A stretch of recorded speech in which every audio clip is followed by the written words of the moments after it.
धान से परिवार से हर तरह से संपन्न हो गए। घर में 3 लड़कियां थीं और 2 लड़का थे। अब जो 3 लड़कियां थीं उन लड़कियों के नाम क्या थे? जो बड़ी लड़की थी बा को नाम रहे टूटी, बा से जो छोटी रहे बा को नाम रहे फटी,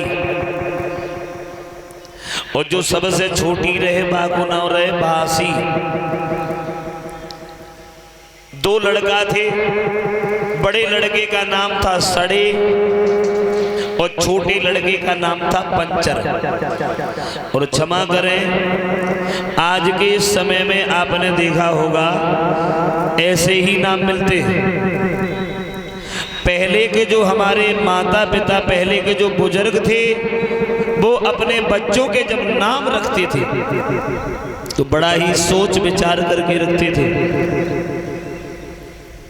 अपने बच्चे का नाम लेते समय भगवान का भी नाम मुंह से निकलता रहे। खैर हमारी बुद्धि में तो ये आया कि हो सकता है उस समय इतने पढ़े लिखे लोग नहीं थे, और पहले के लोग जो नाम रखते थे वो नाम कैसे रखते थे मालूम है? हरि शंकर, दया शंकर, गौरी शंकर, कृपा शंकर, राम शंकर, राधे श्याम, सीताराम, राम खिलाड़ी, टीका राम। पहले ऐसे नाम रखे जाते थे। जो अपने बच्चे का नाम लेते समय भगवान का नाम मुंह से निकलता रहे। पहले पढ़े लिखे ना अतिता से इतने लंबे लंबे नाम रखते थे, लेकिन अब हम सब लोग पढ़े लिखे हैं, शिक्षित समाज है, तो इतने बड़े बड़े इतने लंबे लंबे नाम को रखे। अब तो भी 2 अक्षर के नाम रह गए, चिंटू, पिंटू, सिंटू, शैम्पू, टेम्पू। अब तो ऐसे नाम है, और ऐसे नामों से प्रभाव पड़ता है। अब देखिए प्रभाव क्या पड़ता है। एक दिन हम खुद चक्कर में पड़ गए,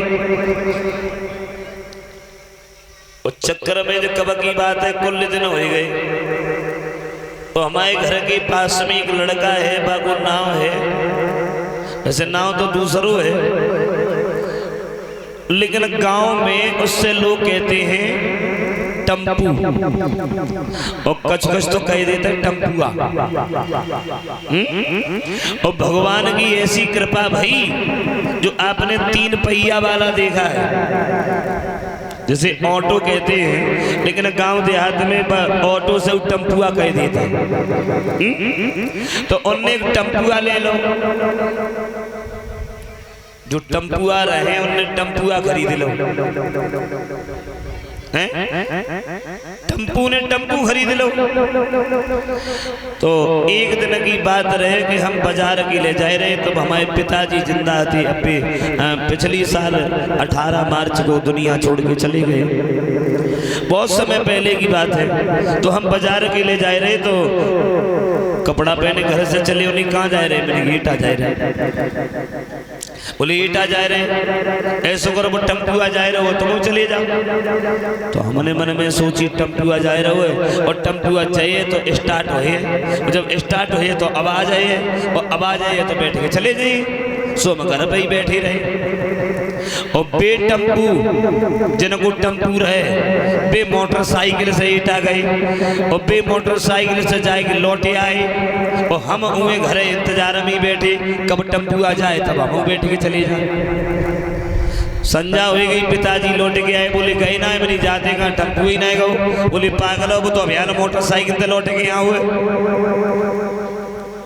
तो हमने कही हमें कहाँ मालूम थी, हम जानते हैं जो टम्पू आ जाइए। तो ऐसे नामों से प्रभाव पड़ता है। अब देखिए जो नाम अभी हमने बताए थे, उन नामों से क्या प्रभाव पड़ा। उन्होंने मन में सोचा है घर में 5 बच्चे हैं, धन धान से भरपूर हैं, चलो ऐसा करते हैं किसी को गुरु बना लेते हैं।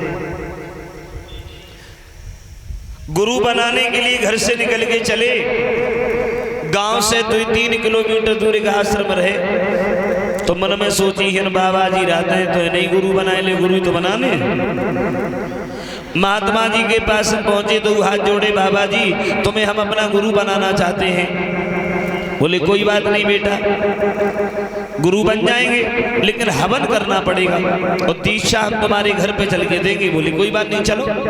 महात्मा जी को संग लेके घरे पहुंचे और दरवाजे पे जाके खड़ी भाई सोई उनने आवाज लगाई, कहने जो बड़ी बिटिया रहे जाको नाव रहे टूटी। और बाई आवाज लगाए के बोले, लली टूटी चारपाई ले आइयो, गुरुजी आए गए।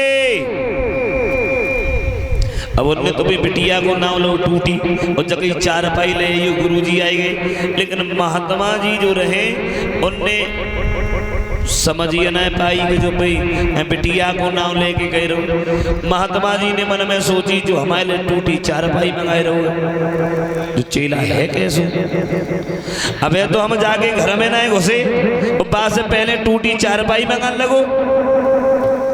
हम टूटी चारपाई पे बैठेंगे, हम बिल्कुल ना बैठेंगे। महात्मा जी बात बदल के बोले, बेटा आज हम तुम्हारे यहाँ हवन करेंगे और हमारा ये नियम है, जिस दिन हम यज्ञ करते हैं उस दिन किसी दूसरे के आसन पर नहीं बैठते, हम अपना आसन खुद लगाएंगे। तो जो चेला बने उनने मन में सोची हो सकते हैं गुरुजी को नियम हो, जो चारपाई बनाए बैठेंगे, अगर ऐसे धरती पे बैठे तो शर्म लगी।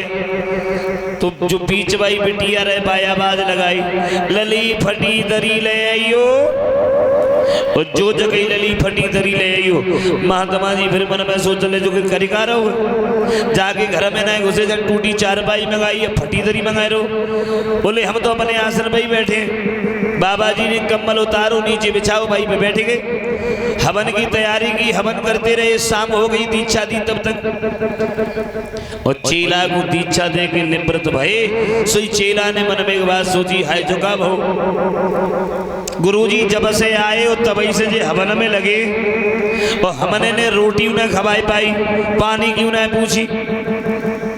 लाओ अब रोटी तो खवाई है दियो। सो जो छोटी बिटिया रहे जाको नाव रहे बासी, बाई आवाज लगाई, लली बासी रोटी ले आइयो गुरुजी के लिए। और जो जगह लली बासी रोटी ले आइयो गुरुजी के लिए। सोई महात्मा जी मन में फिर सोचने लगे जो करी खा रहा हूं। अरे जाके घर में घुसे, जाने टूटी चारपाई मंगाई, और जब हमने चारपाई की मना करी तो जाने फटी दरी मंगाई, और जब बाऊ की मना करी अब खाए को नंबर आओ तो बासी रोटी मंगाए रहो, बासी रोटी खाए। महात्मा जी फिर मना करने लगे और बोले, बेटा आज हमने हवन किया है और हमारा ये नियम है, जिस दिन हम यज्ञ करते हैं उस दिन हम भोजन नहीं करते हैं। तो चेला ने मन में सोची हो सकते गुरुजी को जो नियम हो सकते गुरुजी व्रत हो से ना रोटी खाए। तो जेब में हाथ डालो, कुछ रुपया निकाले, और जो बड़ो लड़का रहे जाको नाव रहे सड़ी, बाई बुलाओ और जवाब दो, लला सड़ी बाजार से फल ले आइयो गुरुजी के लिए। अब उनने तो अपने लला को नाव लो सड़े और बाद से जगह बाजार से फल ले आइयो गुरुजी के लिए। लेकिन उनने मन में जो सोची जो हमारे सड़े फल मंगाए रहो। सुई बाबा जी फिर झुझलाए गए, बोले बेटा आज हमने हवन किया है और आज हम कुछ नहीं खाएंगे, हम तो निखोटा व्रत हैं। अब तू ऐसो कर, बावर से हम पैदल पैदल तेरे घर तक आए और तन पे बुढ़ापो है, हम पे पैदल तो चलो ना जाए। ऐसो कर काऊ तरह से हमारे आश्रम तक हमें छुड़वाए दे। तो सबसे जो छोटो लड़का रहे जाको नाव रहे पंचर, भाई आवाज लगाई, लला पंचर साइकिल ले आइयो गुरुजी को आश्रम तक छोड़ दे। और जो ने जगह लला पंचर साइकिल ले आइयो गुरुजी को आश्रम तक छोड़ दो। सोई बाबा जी ने बचेला के सामने तो हाथ जोड़े और जवाब दो, लला तीन साइकिल तो ही मुबारक हो, हम तो पैदल चली जाएंगे। तो कहने का तात्पर्य हमारा ये है, बार बार वो शिष्य अपने बच्चों के नाम लेके बुलाता रहा और गुरुजी ना समझ पाए और बार बार गुरुजी मना करते रहे तो चेला ने नहीं समझ पाई गुरुजी बार बार हम मना कर रहे तो मना करे क्यों रहे। बाबा जी पैदल ही आए, न कुछ बैठने के लिए मिलो न कुछ खाए के लिए मिलो और पैदल ही चले गए। तो कहने का तात्पर्य है ऐसे नामों से प्रभाव पड़ता है और गुरु शिष्य के भाव को नहीं समझता है, शिष्य गुरु के भाव को नहीं समझता है तो प्राप्त कुछ नहीं होता है। तो नारद ने जब ध्रुव को समझाया है तो ध्रुव कहने लगे हैं बाबा जी अब तुमसे अच्छा गुरु